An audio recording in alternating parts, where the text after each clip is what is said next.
On the first day of our marriage, the wealthy young man told me to keep my distance from him from now on, but in the next second I ripped the car door off with my bare hands. The man got out of the car in shock. He never expected me to have such incredible strength. I set a few rules for him. He had to be home before 10 p.m. every night, and no matter where he went he had to report to me in advance. Before he could even respond, I turned around and walked away. The man did not believe me at all. He tried to pick up the car door from the ground, but he realized he could not even lift it. That night when 10 p.m. arrived, he deliberately refused to come home because he thought I was only trying to scare him. While he was showing off in front of his friends, I suddenly appeared in front of him riding a motorcycle. I told him to come home with me, but he hid behind his friends and said it was his freedom. No one had the right to control him. Seeing that he refused to leave, I came up with an idea. I told him that as long as he sat in the passenger seat and stayed calm while I drove, I would never interfere with his life again. The man remembered that he used to be a racing champion. He believed his driving skills and courage were far better than mine, so he agreed immediately, but the moment he got into the car he regretted it. He never expected me to do something like this just to win. He tried to open the door and get out, but I stepped on the gas immediately, and the car rushed forward instantly. The man let out a terrified scream. As the speed kept increasing,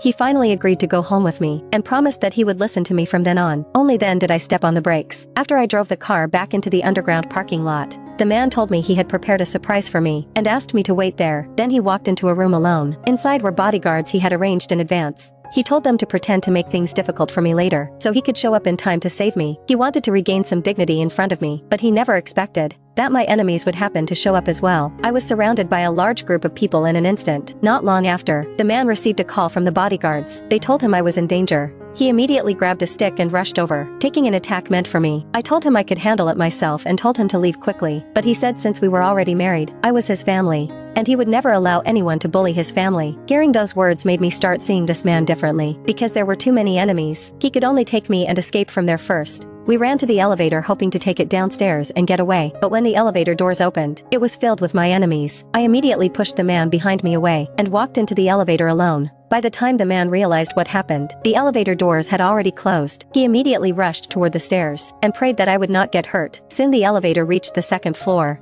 I only suffered a minor injury, while all the enemies inside the elevator had already been knocked to the ground by me. The scene in front of him completely shocked the man. He never imagined that his wife could be this powerful.